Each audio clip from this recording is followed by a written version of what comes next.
Mesdames et messieurs, bonjour et bienvenue dans Focus économique. Près de la moitié des adultes résidant au Maroc ne possèdent pas de compte bancaire. C'est ce que révèle le dernier rapport annuel de Banque El Maghreb sur les infrastructures des marchés financiers, les moyens de paiement et l'inclusion financière pour l'année 2023. Une exclusion bancaire plus marquée chez les femmes et les jeunes.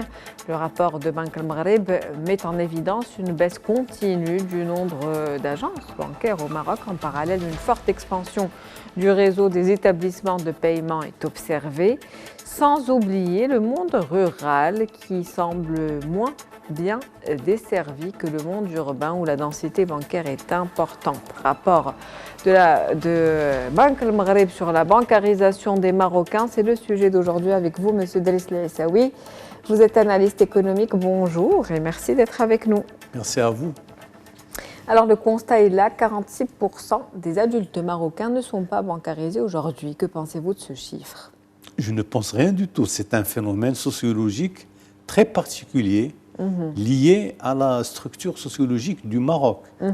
Les Marocains considèrent que avoir de l'argent, c'est avoir du cash, c'est avoir du palpable, c'est être dans une situation où vous pouvez, par vous-même, augmenter votre revenu, le diminuer, mettre de l'argent dans une maison. D'ailleurs, quand vous partez pour voir un peu ce qui se passe dans les, dans les souks, dans les douars, ils sont nombreux. Mais vous ne trouvez pas de guichet automatique bancaire au niveau de ces souks.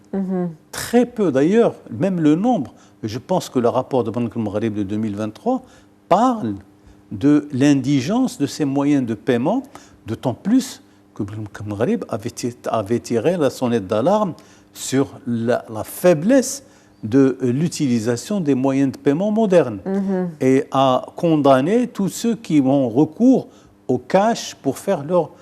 Mais ça reste, je vous ai dit, c'est une question sociologique liée à la mentalité des gens. Peut-être qu'une autre génération, ou pratiquement dans les 5 prochaines années qui viennent, on assistera à un changement de comportement qui peut être utile pour l'économie marocaine. Une circulation du cash, en tout cas, effectivement, qui a également été observée par Banque El Maghreb, de plus en plus importante au Maroc. Comment expliquer cette progression lente du taux de détention de comptes bancaires au vu de tous les efforts quand même qui sont déployés par les institutions financières, par l'État et la digitalisation également en cours avec cette stratégie 2030 ? Comment expliquer ce phénomène malgré les efforts déployés justement ? En laissant de côté la stratégie 2030, on va juste parler de ce qui se fait.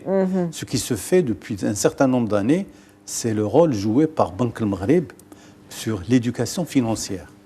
Ils ont toute une spécialité et une spécialisation pour dire aux gens, vous pouvez utiliser tel moyen de paiement, vous pouvez mettre votre argent comme ça, vous pouvez le fructifier de cette manière, etc. etc.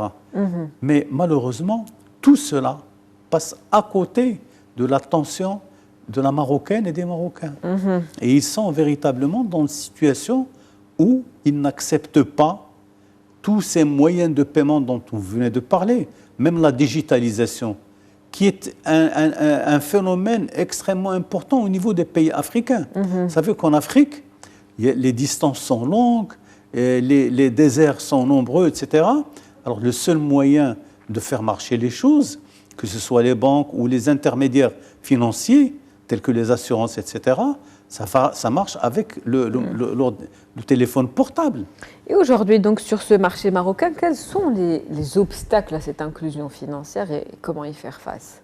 C'est la mentalité, d'abord, pour vous ? Absolument. Pour moi, c'est la mentalité qu'il faut faire changer. Il y a un travail à faire à ce niveau-là. Au niveau de la communication, de la sensibilisation ? Alors, absolument. L'éducation peut-être L'éducation, mais surtout, vous l'avez dit, la communication. Il faut parler aux gens un langage de vérité. Vous faites ça, c'est grave pour vous. Vous n'allez pas gagner, vous allez perdre, etc. Donc, les gens ne sont pas encore en situation de dire ça, ce n'est pas bon, ça, c'est bon, etc. Pourquoi? Parce qu'ils sont là et ils trouvent que c'est beaucoup plus simple d'utiliser le cash, d'utiliser l'argent comme ils le faisaient, comme le faisaient leurs ancêtres. Alors aujourd'hui, vous venez, vous leur dites non, non, non, il y a un intermédiaire financier qui va pouvoir vous donner un pourcentage sur l'argent que vous allez déposer. Si vous faites ceci, vous faites cela. Est-ce que c'est une question de confiance? Je pense que c'est surtout ça. Et on l'a dit depuis le départ. C'est une question de confiance entre les citoyens marocains eux-mêmes et leurs institutions. Et ils n'accepteront jamais de faire confiance à quelque chose qui est immatériel, qui n'est pas palpable. On ne peut pas savoir si tel mécanisme est utile, est-ce qu'il est juste. Et non, on est là, c'est un mécanisme qui est là, qui nous donne la possibilité de réagir. Alors quand on a la possibilité de ne pas le faire, ils ne le font pas.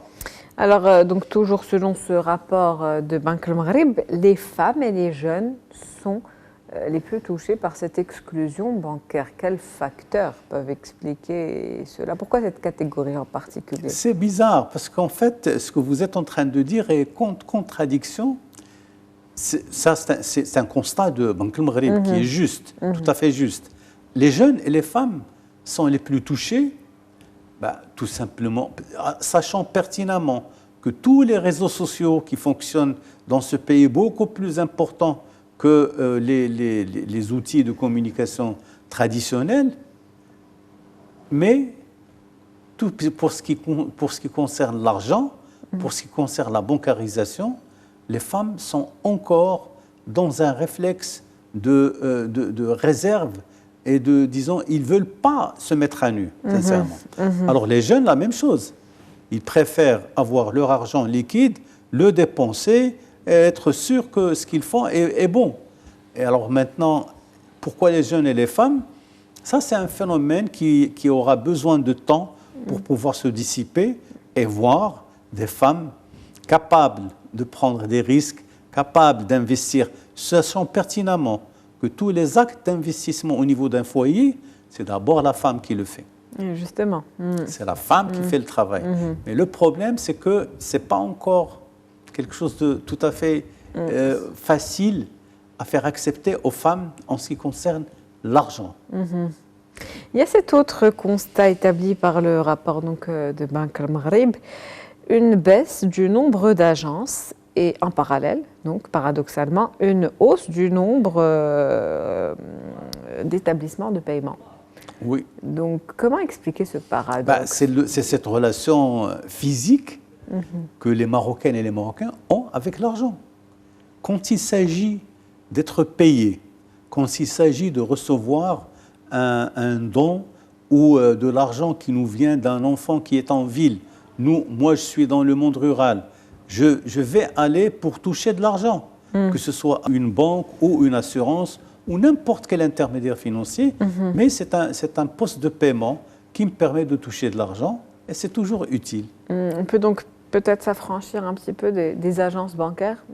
Il n'y a pas obligation qu'elles soient en densité. Alors, pour ce qui est disons, du réseau d'agences de banques bancaires, les banques eux-mêmes deviennent de plus en plus immatérielles. Ils ne veulent plus que les gens s'agglutinent devant leurs agences. Ils demandent aux gens et aux titulaires de comptes d'avoir une application sur leur smartphone. Tout à fait, oui. Pour l'utiliser, pour faire des transferts, pour voir un peu le mouvement au niveau de leur compte, pour voir est-ce que la dette que j'ai contractée a été payée ou non, etc. Donc tout ça, c'est quelque chose qui perdure, mais de toutes les manières, c'est une évolution naturelle. À un moment donné, c'est le Crédit Agricole qui avait le plus d'agences au niveau du territoire marocain, mais il y a d'autres banques, telles que la Banque Populaire, etc., pour ne pas leur faire disons, de publicité, mais ils avaient beaucoup d'agences. Mais aujourd'hui, une agence, c'est des frais. C'est un chef d'agence, c'est des personnes qui sont chargées de gérer les clients en front office, etc. Mais de plus en plus, quand les gens évoluent, quand les habitudes changent, je pense que le nombre d'agences va encore une fois diminuer et le paiement et l'utilisation des intermédiaires financiers deviendra beaucoup plus courante. Nous sommes dans une dématérialisation, on va dire, des services. Autre constat établi dans ce rapport, le monde rural qui semble moins bien desservi pour le moment. Pour conclure, Monsieur Laïsaoui, avec le digital, je suppose qu'il y a de nouveaux enjeux pour les institutions financières aujourd'hui. Comment s'adaptent-elles aux nouveaux enjeux? Je pense que les nouveaux enjeux, ils sont véritablement à l'intérieur de ce qu'on vient de définir depuis tout à l'heure. Le monde rural, effectivement, il est en difficulté par rapport à cela. Mais nous espérons que dans les années à venir, ce que nous voyons devant nous, c'est que le monde rural sera le mieux desservi par l'Internet. Parce qu'en fait, toutes ces solutions permettent à Banque al-Maghreb et aux institutions financières de pouvoir regarder de loin comment la configuration se fait et qui est actif, qui n'est pas actif. Et je pense que le monde rural sera aussi appelé à le faire. Et je vous l'ai dit depuis le départ, en Afrique, c'est pratiquement que du monde rural et ça marche aujourd'hui. Merci à vous, Monsieur Driss Laïsaoui. Je rappelle que vous êtes analyste économique. C'était un plaisir de vous avoir avec nous. Merci à vous. Fin de Focus économique pour aujourd'hui. On se retrouve demain avec un nouvel invité. Très bonne journée.